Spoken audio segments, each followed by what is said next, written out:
And I have to do what I have to do because I can do nothing about his death. Nothing. But there's so much I could do to prevent someone else from going through it.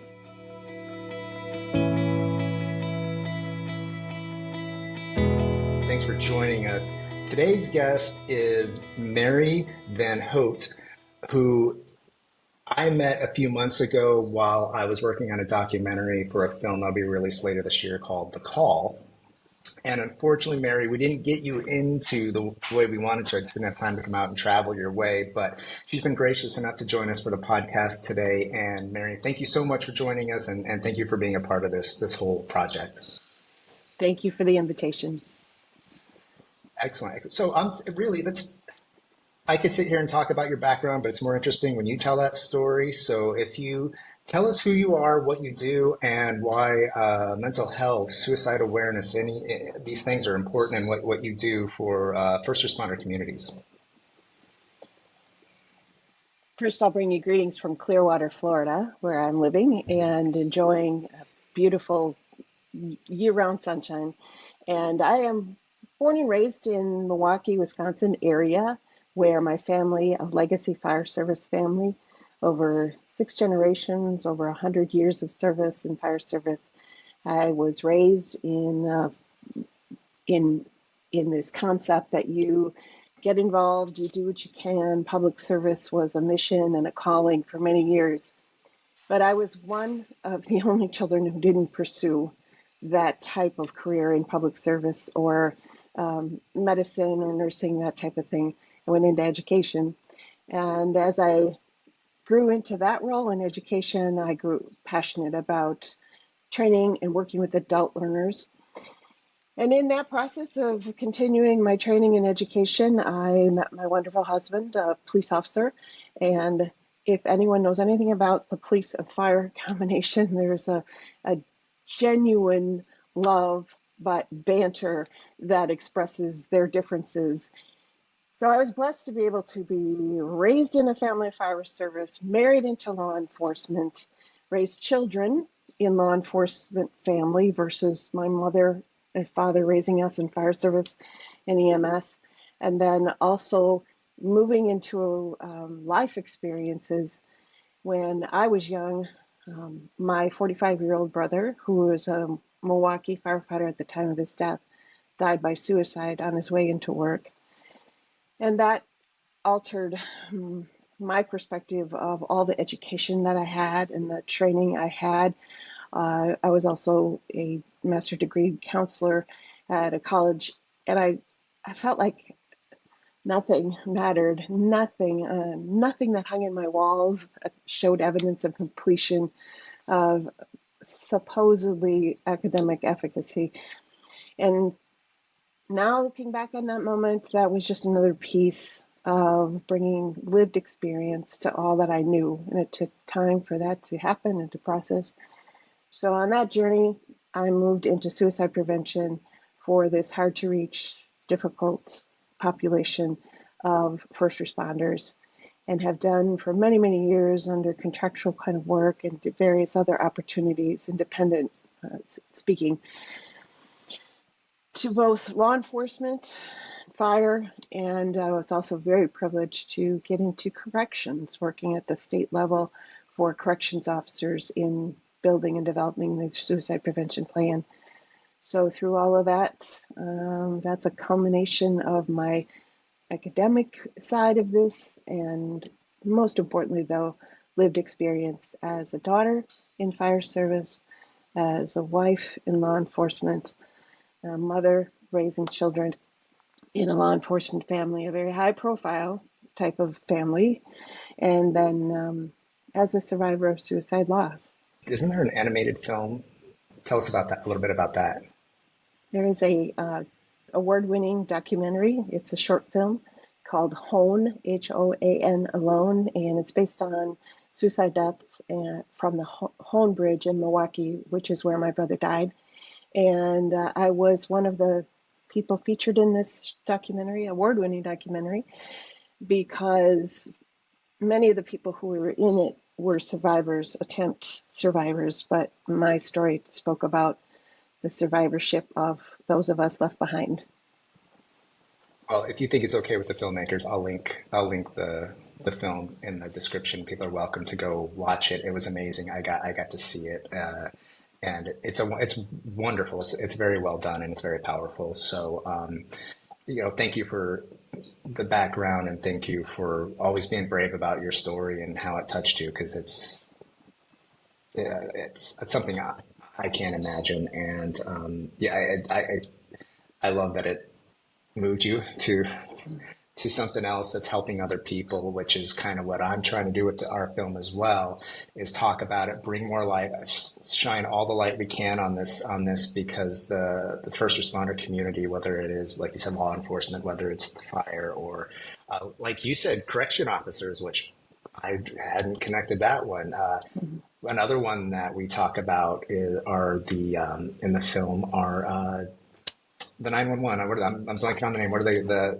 Dispatchers. The dispatchers. Dispatchers. Thank you. Yes, Hmm. dispatchers was another one that I had never occurred to me. They're getting calls and they hang up the phone and they're like maybe they find out what happens and I was like that's it never even occurred to me. So there's Yeah. so many different people it can touch and the families and the communities as well, which we'll definitely get to later. But Well, uh, Charlie, I just yeah, want to say I appreciate you because your desire and passion doesn't come from pain.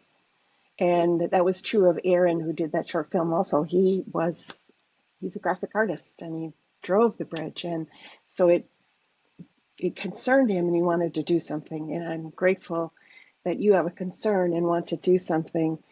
And I'm grateful you not can't say, I understand. I am very grateful for that. And I have to do what yeah. I have to do because I can do nothing about his death. Nothing, nothing. But there's so much I could do to prevent someone else from going through it. So I appreciate what you're doing. Well, thank you so much for that. And it's kind of an interesting story. My wife runs an online behavioral health integration doctoral program, and I did a podcast for her many years ago with, I believe, the fire chief before Chief Bierce became the Rio Rancho chief, and he did a podcast with I believe it was with my wife, and it was a very interesting podcast, but the idea just sat in the back of my head. I don't know what it was. I Mm, was fascinated by it. I was interested in it. And finally, when my colleague Laura Owen and I decided on a project, or we're looking for a project, finally said, we're going to do a film. We're going to do something good for the world. And I pitched the idea to my colleague Laura, and we don't. I know we're here to talk about other things, but then we ended up meeting with Chief Beers and Jackson Williams. I'm not sure if you know yes. Jackson. Yeah. Yeah, Yep. and we had a meeting with them to make sure they were comfortable with us if we wanted to tell this story, and it was it felt like a perfect fit right out of the gates, and it's been an amazing experience. But that's enough about that. When the film's released, we'll keep you up to speed on the podcast and go out and see it. So, talk to me about when you sent me some information and ahead of time I did some research and you talked about Dr. Thomas Joyner. Am I saying that correctly? In his Hmm. book.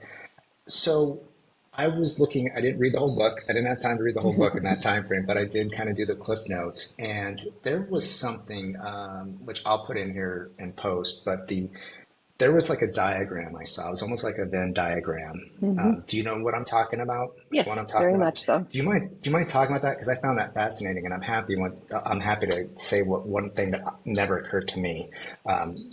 Talk about that diagram if you don't mind.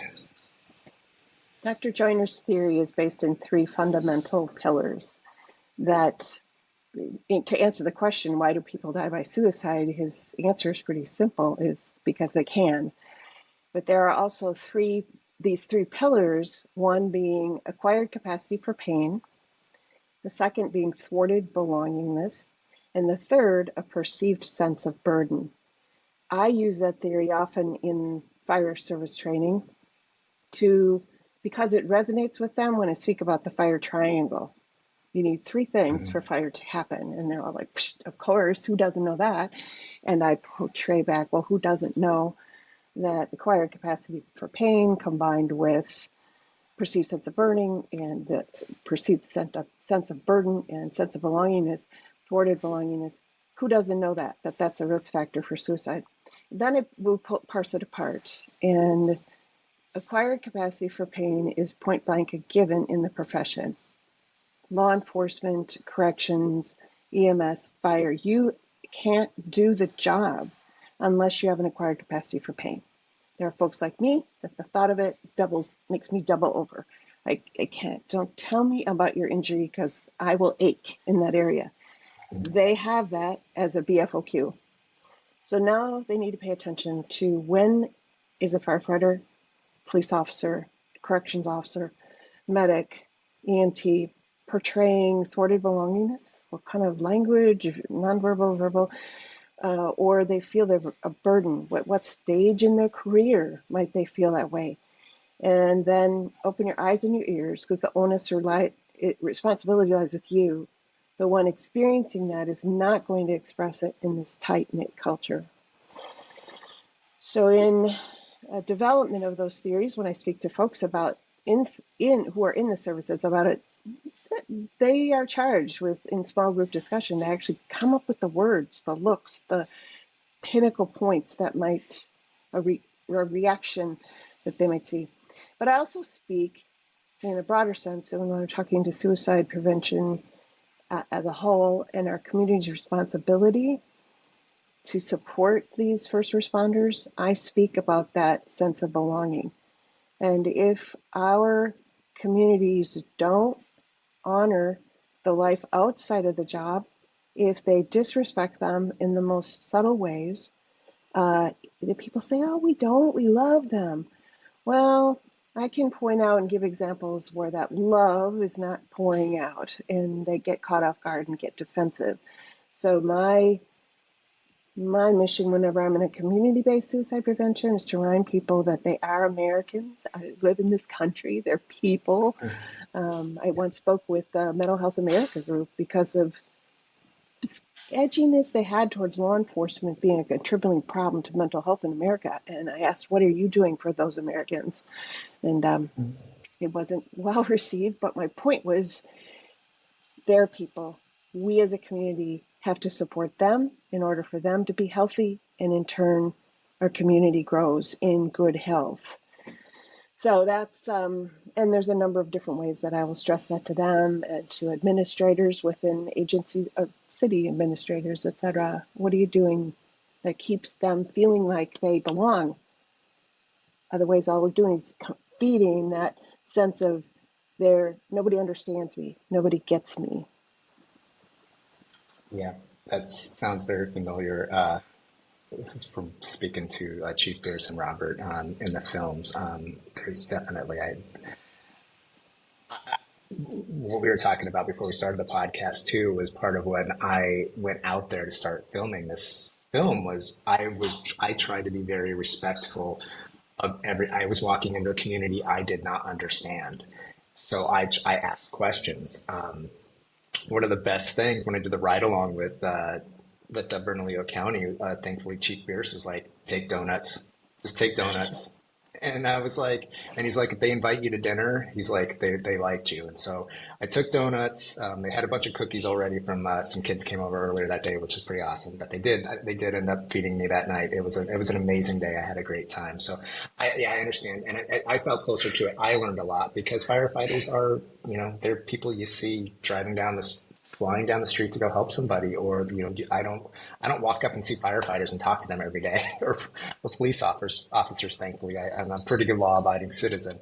So, but you know what I mean. Like you don't have that interaction. I think a lot as a citizen, and so I think you're right about that. Like we have to make sure we're bridging that gap, making sure that our first responders feel The simplest thing wanted and around and important. Exactly. Yeah. The simplest thing you can do is be mindful that they live in your communities. They live down the street, and my husband now in retirement, and has had a lengthy, healthy retirement, and we were so blessed to feel that experience. Another aspect of my lived experience is to see someone through years and years of stress and trauma, and see that ice shove start to melt over all these years, thankfully.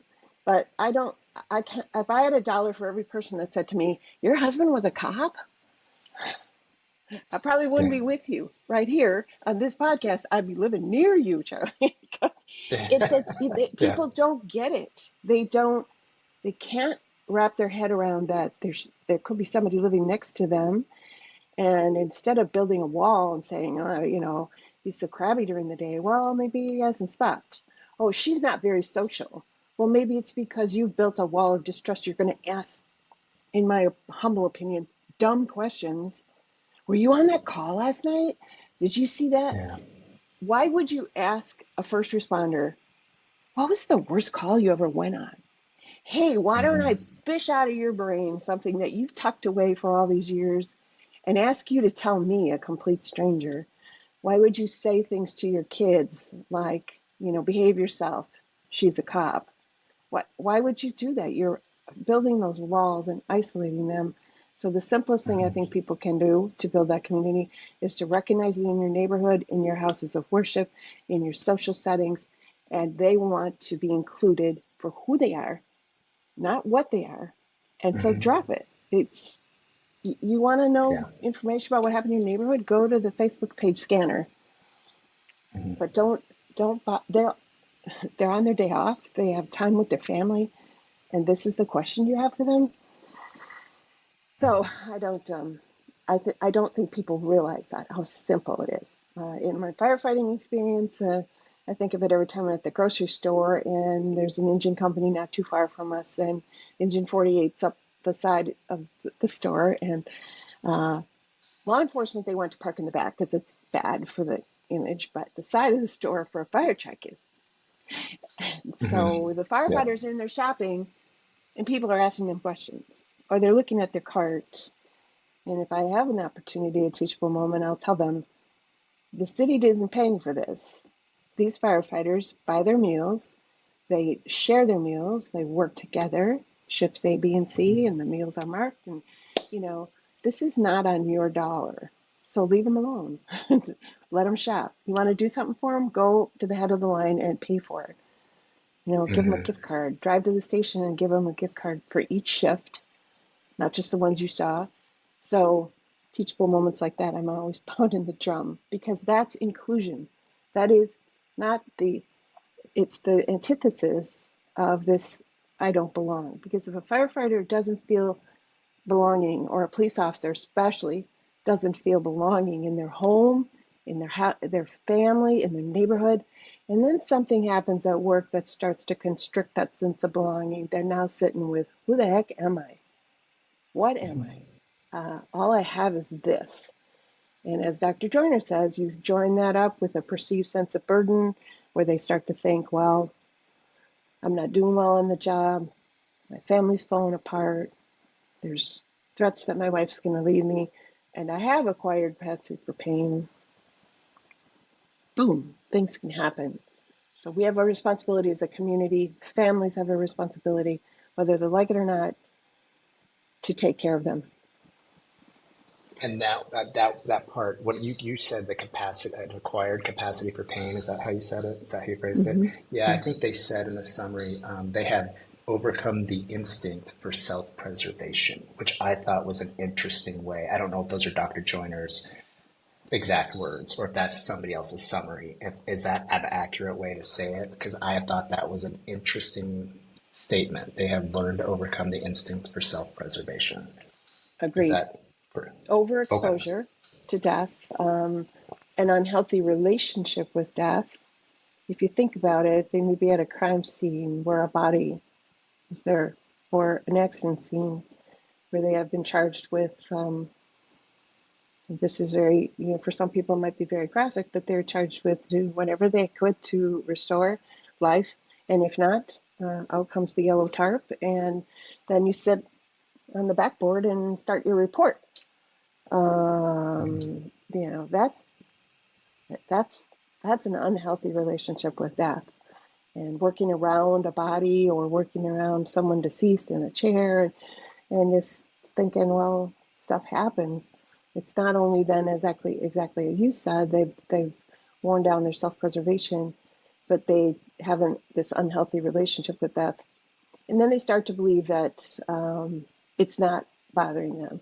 that, it's okay. Not that stuff doesn't bother me. But the right circumstances, the death of a child, the death of an animal, something special or sacred to them, just is they're off. Or at home, things happen at home. The years of experience I had getting upset about minor annoyances, how dirty the house is or something, and I don't have time for this in my working schedule and things like that. And to have my husband respond, again, it wasn't common. It didn't lose his cool often, but to have something said to me like, you want to see a dirty house? You want to see a dirty house? Let's go. Get in the car. Because this address in his head, when was called frequently for help, was you couldn't navigate.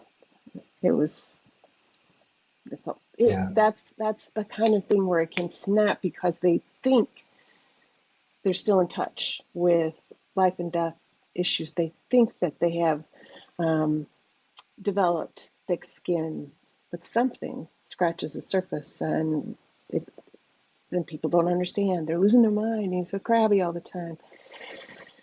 So his theory makes sense to me that pain can be acquired, and actually sometimes a sign of suicide, early warning signs of suicide are risk-taking behaviors that are life-threatening. And people are like, what is he doing? Why is she, hello? It's so obvious to me. Yeah. And that does that does come up in our story as well, which is, it's interesting how all of this is so, the patterns, and I don't want to say it's not formulaic at all. Everybody's different, obviously, but I think you're right. There are definitely things you can see and realize, somebody's struggling, and your intuition too. They say in the training, they're like, I think Paul Chief Bierce says, check in on the tough guy, check in on the toughest girl in the room, check in on them, because you never know. So that's something we talked about earlier, which is, I think I'd like to. So if and when somebody's struggling, let's say a first responder is struggling, I'm guilty of this myself. Thinking, I'm putting firefighters and law enforcement on pedestals. Like these are the tough. These people are tough. They got this job. They know what they're doing. They knew what they were getting into. Guilty of that thought process myself. Not anymore. But the stigma around, if you're struggling with something, if you're suicide ideation, if you're doing, your family life is falling apart or struggling, are there, what about the stigma? Do you ever address that? When you talk about when you're talking to people, when you're presenting, talking about the stigma, like to first responders themselves, saying like, is that something that comes up? The help-seeking stigma. Like the stigma, yeah. Yes. If I didn't say that clear, yes. So going to Okay. go find some therapist, go to a retreat, whatever it might be, yoga, whatever that might be, to help you Mm-hmm. with the trauma, dealing with the trauma. So hopefully you can start to heal, and maybe that'll help your family life, keep you away from other depressions.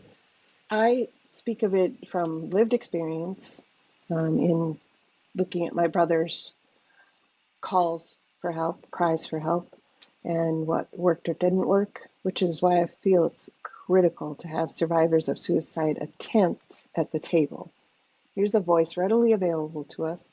But again, stigma, we're like, oh, what if, do you think they'll talk to us? And chances are they won't because of that stigma. I look at Mm-hmm. my lived experience, though, and study behaviors within my family and the way the stigma may have held back or encouraged. And what a gift to have those generations from a great uncle pulling horses in Newburyport, Massachusetts, on a volunteer department that then became the paid men and Mm-hmm. proud of their equipment, etc. Then all the way to my great nephew, who's currently on. His father is still serving, and he would be the grandson of my brother. And So I look at that and I see how the stigma almost like bell curve-ish. Back in the day, fire service was not what it is now, but as fire service changed and rescue became more of the emphasis, and I don't think that resources or I think the service was caught off guard and this high pinnacle point came of, suck it up, Buttercup, you got this, and it was still based in a very old culture. But tipping points came, and I'm grateful, even though it's been years since my brother died, that the department had a very effective and proactive response to my brother's death. And now I think it's coming back that I can speak more freely as I do about asking for help, and I don't see that pall of secrecy around everywhere saying, don't tell anybody. I have a good friend. His name is Chris Prohut. And if any listener has a chance to see Chris Prohut speak, he himself is an attempt survivor, and he left law enforcement after that. And now he used to train and ask people about medications. Like, are you taking this for your blood pressure? Are you taking this for acid reflux? Are you taking, and he'd name some medication for depression or anxiety, and there'd just be a murmur, But now shockingly, the first time he ever saw somebody raise their hand, oh yeah, I'm on Lexapro. Yeah, it's been a lifesaver. My wife calls them my anti-asshole pills. The sense of like it's changed, and he was shocked, I was shocked, and now much more. Seeing people coming to training with a therapy dog, for example. I love when Yeah. there's therapy dogs in my training. Discussion about medications and effects. Uh, I use a video that involves dogs, three puppies that can't reach the bowls, and it describes how serotonin reuptake inhibitors work. They're all in. Mhm. Ah, I get that. That makes sense because this puppy can get there and that can't. Yeah. But that has changed, and I think we still have a long way to go. It probably could, it will be better once some older generation administration move out. They've done a great job. They're wonderful people, but you've got a whole bunch of young people coming out of systems where they were taught it's okay to ask for help. They got that in Yeah. grade school, high school, and so we'll get there, I think. But the stigma, I think, went in that manner, and we're on the downslope. Yeah, I do. I think we are, but I think there's always going to be those holdouts, those ones that are just, I'm old school. That's the way you did it, unfortunately. But I think you're right. I think these younger generations, including myself, having gone to therapy, I had to get over my own stigma going to therapy. And, I married a wonderful therapist, and she's like, you got to go talk to somebody. And I went and did. And it's like, I feel much better now. So getting it through myself. So, so I think you're right. I think the stigma is going away. Younger generations aren't holding on to that idea that it's bad to ask for help. And so I think that's a wonderful thing. And my hope would be that it's saving lives. What you're doing, Uh, what Paul's doing, what everybody's doing out there, Yellow sure, Rose, everybody is sure. saving lives. So, I need to mention another Paul, which I think is an illustration of the change in. My youngest brother, Paul, was dispatched to the call from my brother, Charlie. And so there was a whole another set of, very tumultuous circumstances transpiring, and Milwaukee Fire did an excellent job. From my point of view, I don't know that everyone would say that, because I could have lost another brother that day, but I still have him with me. And I just spoke to him this morning. And as they worked with him to get him back to the person he could be, the best person he could be, he eventually ended up as assistant chief of operations at the department. And the rapport that he had with all those around him and under him that they couldn't pull, nobody could pull anything off on him because he'd been there. And he was notorious for grabbing people by the scruff of the neck and saying, I know what you're doing because I've been there. And Hmm. not literally grabbing them, but being No, firm I get it. Yeah. Yeah. and peer support that gave people, Milwaukee Fire got one of the finest peer support groups in the country that is given more autonomy and ability to break down that stigma because they can do the work to get people to the help. So not only lived experience through someone like my brother working through the ranks, but then the robust peer support is doing much to break down that aspect that if you go for help, it's a career ender. Move. So you've mentioned your lived experience quite a few times, which obviously you've got an amazing story. And again, I go watch the film; it's fantastic. Or reach out to Mary if you want to discuss it further. But when when things are going on at home, if you're the spouse of a first responder, as you are, or retired now, but what kind of advice can you give to a spouse who sees a change in the way, like you said, your husband, maybe there were days when you saw he just had a cloud over him, or he just wasn't there, he wasn't present, or what, however that manifested itself. What kind of advice can you give to, because we can't have first responders on their, like you said, when they go home, they need to be themselves. And is there anything you want to speak to that, having your lived experience, but also being somebody who advocates in the way that you do, that you can say to any spouse that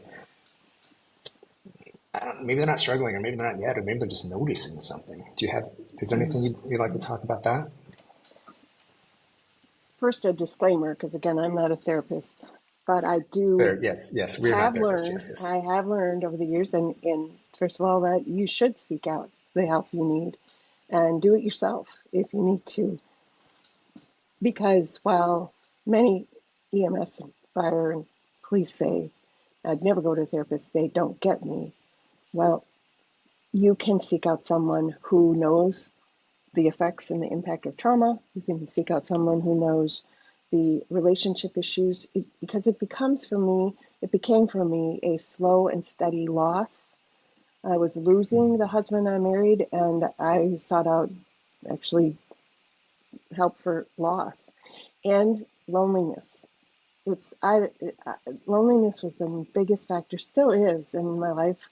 Maybe it was the brood I was raised in, where you, you just couldn't use the bathroom alone. It's like Mhm. I Yeah, am lonely, and I think there's many first responder families who do feel that sense of loneliness. The one small bit I would tell you is you are not a whipping post. If this becomes part of your relationship, stand up, express yourself rationally and calmly. Remember and remind them that the health of your relationship is critical because the job will not last forever. You're going to finish, you're going to punch out, and you can love your job with all your heart, all your soul, all your mind, but it doesn't even know your name. And you will be off the clock permanently at some time in your life, and you need that healthy relationship at home that has grown and developed on principles outside of work. So for family members, don't don't take anything that you don't deserve. Calmly, rationally stand up for it. Call it out with love. Lead with love and intent. Uh, and lastly, grace and forgiveness go a long way. absolutely. Um, I know, and again, yeah, we do want to emphasize we are not. I'm not a therapist at all. We're please go seek help wherever you can find that. Wherever you, please reach out to whatever trained professional you feel comfortable with. You know, not my trauma. My family and I were in a really bad car accident about 4.5 years ago. Went down the side of a mountain. I don't remember if I told you Mm. that. I had a lot of trauma and a lot of guilt from that, being the driver. I felt like I didn't protect us. And so I took a lot of that on. And I ended up going to a therapist who did EMDR, which if you don't know what EMDR is and somebody's dealing with trauma, please look into it. It is fascinating. I did the buzzers, the hand buzzers, Okay. Yeah. Yeah. those, Mm-hmm. yeah, I did the hand buzzers. And so it sounds kind of witch doctor or something. I don't know what to call it. Like it sounds out of left field or something, but it really helped me. It really did a lot of, positive for me, and only 2 or 3 sessions and I felt so much better. So, trauma is trauma. But I was very grateful that I got help for what I was dealing with afterwards.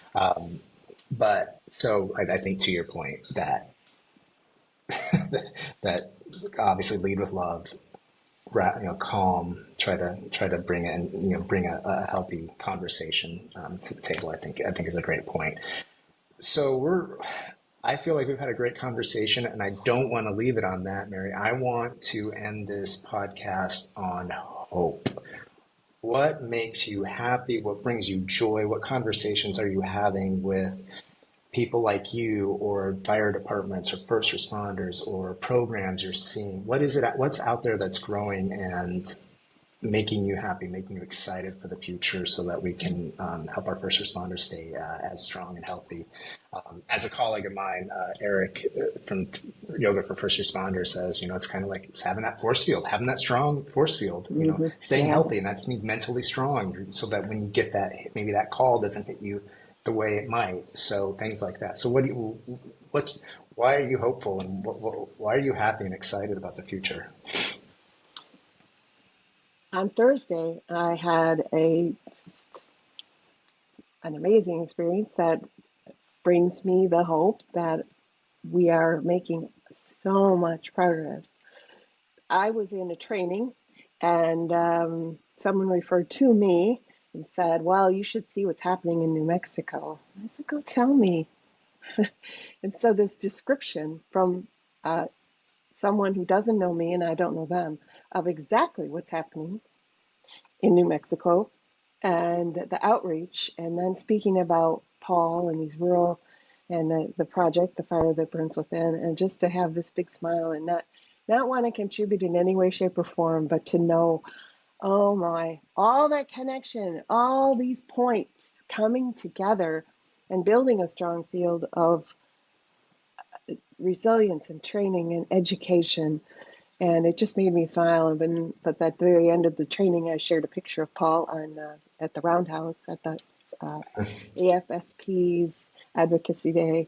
They were like, "Oh, you know Paul? Uh huh. Yeah. Yeah. Yeah. It's coming around. It is. It's sometimes people.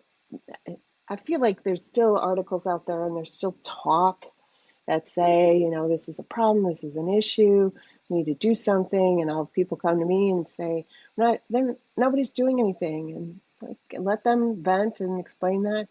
But then I need to remind them, there's so much going on. There's so much. In fact, use discernments, because some is based in solid. Suicide prevention doesn't have to be done in silos. It's not an Mhm. EMS issue. It's not a fire service issue. It's not a corrections issue. It's not a law enforcement issue. Mhm. It's a problem in our country. And lo and behold, these people are in our country.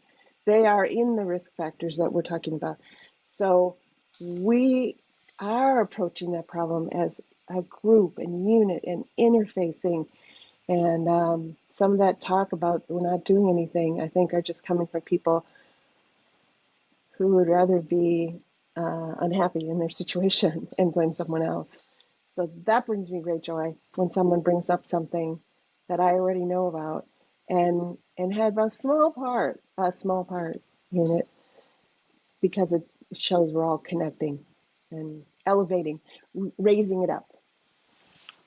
Absolutely. And I think it's again, Chief Bierce is like a sage. I don't know. He just says some of the best things, and he in the film. I know I keep referring to the film, but I'm so excited about it. But he talks about the mental health problem, not just with first responders in the entire country, is this big, and so he's like, but his point is, you can do a little thing here, and I think all those points, like you said, all these little points, somebody's doing something here, and somebody else is doing something here, and somebody else is doing something here, and they start to connect, and that maybe that problem starts to Yeah. shrink This, and become less of a problem.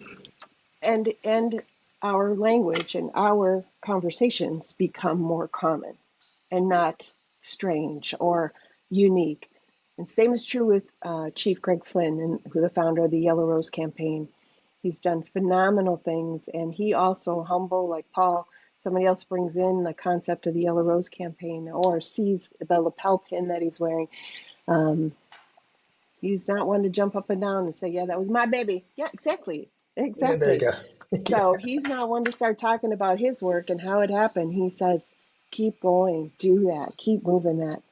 Um, so I also have my T-shirt right here with Colin. It's my Oh, okay. comfy. It's my comfort blanket. The T-shirt right here, so that Colin is with us, and all those. Their Hmm. death cannot be in vain.